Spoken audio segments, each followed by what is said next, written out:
What is a standard? A standard is like the official recipe for grandma's cookies, except instead of just your family, everyone agrees to use it, so every cookie tastes the same no matter who bakes it. In the business and technical world, a standard is a documented set of rules, procedures, and specifications that everyone agrees to follow, ensuring that things are done consistently and predictably. Think of it as the difference between a flash mob and a well-choreographed dance. Both involve lots of people, but only one will not end in chaos, usually. A standard is a stable, agreed-upon way of doing things. Think of it as the world's instruction manual for a particular task. It takes more than wishful thinking or a bold declaration to make something a standard. You need consensus, documentation, and consistent adoption. And if something keeps changing and piling up version numbers, it's not a standard. It's trying to find itself. Maybe one day it will settle down and become a standard. But until then, don't bet your business on it. Becoming a standard isn't as simple as someone waking up one morning and declaring, "Let there be standards." If it were, we'd all be driving on whichever side of the road we felt like, and chaos would reign at every intersection. Becoming a standard takes more than declaring, "This is the way," unless you're a Mandalorian, and even then, you need a clan behind you.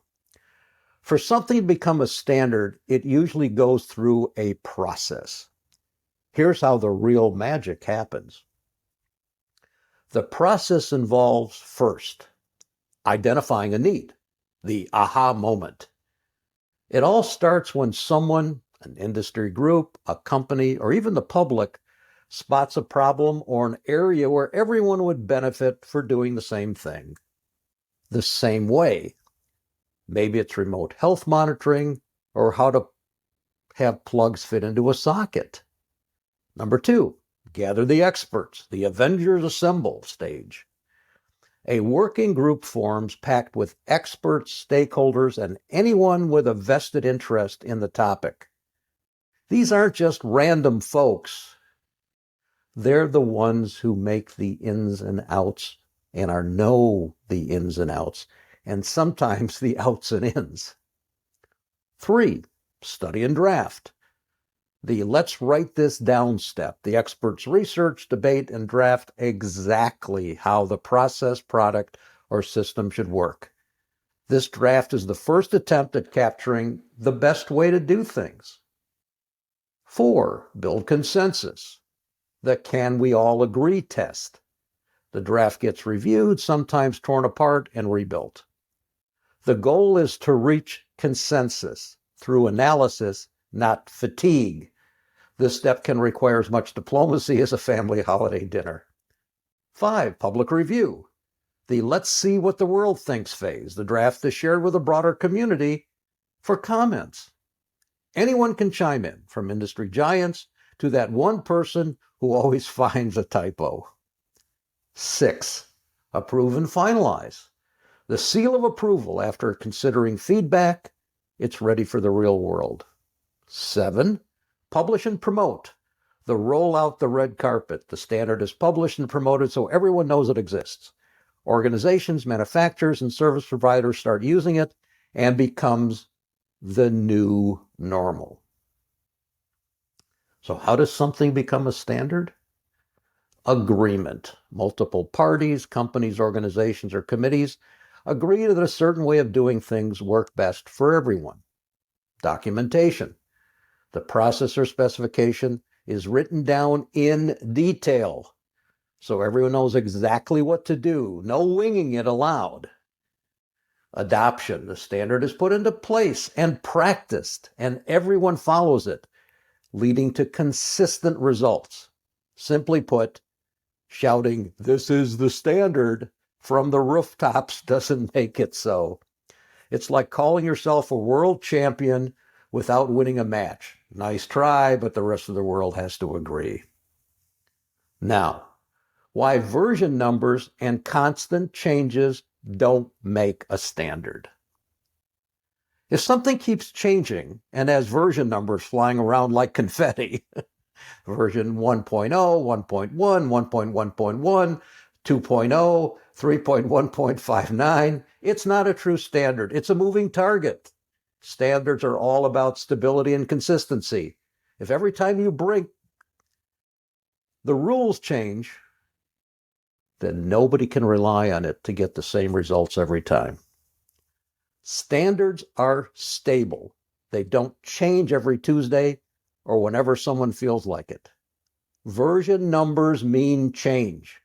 When you see version numbers, it means the thing is still evolving, being fixed or improved. It is not settled enough for everyone to depend on it as the way to do things.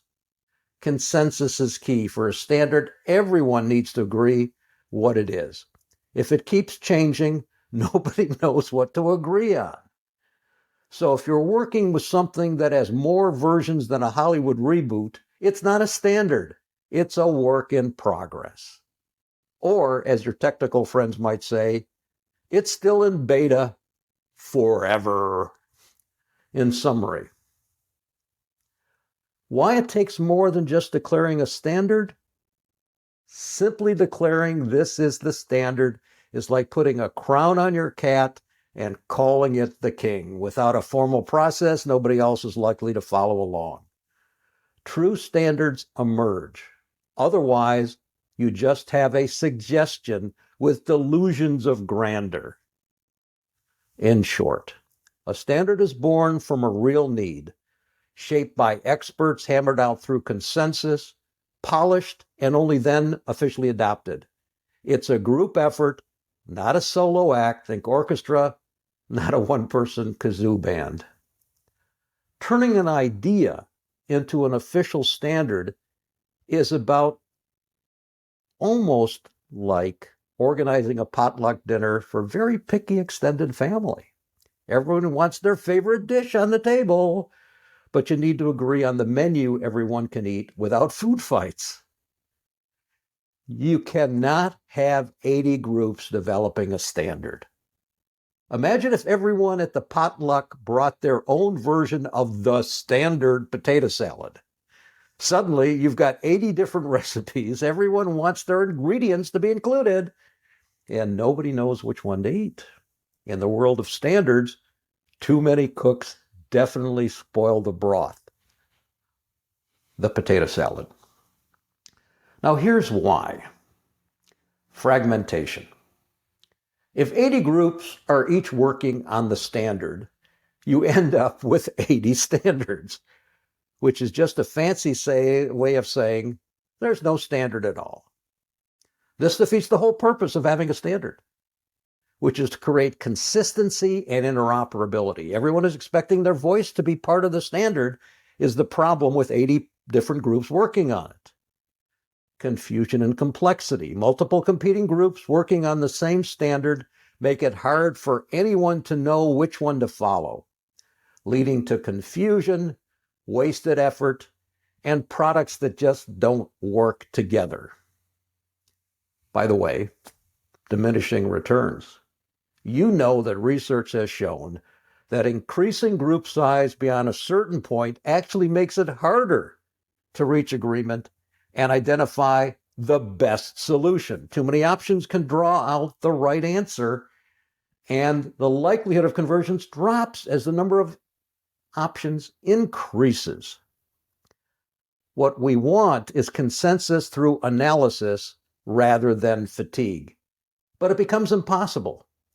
The more groups or people involved, the harder it is to build consensus. Instead of one clear path, you get endless debate, competing interests, and ultimately gridlock. You end up with an 1,800-page standard which has everything in it from everybody. In short, standards work because people agree to follow them. If everyone is looking for their view, you're right back to where you started. Except now you wasted a lot of time and probably have a few bruised egos that now need to be addressed. Increasing the group size is offset by the fact that members may not recognize the correct solution. Having multiple wrong solutions will actually make group conversions more difficult. The likelihood of conversions represents an upper bound. So when it comes to standards, less is more. Unless you like chaos, unless you like confusion, and unless you like inedible potato salad. And if the standard potato salad is built by groups that were required to pay to play, the potato salad is spoiled even before it gets served. Thank you for tuning into Real Talk. Be sure to join your host, Sam Holcman, again for another edition of our program. We'll have more real topics of discussion then.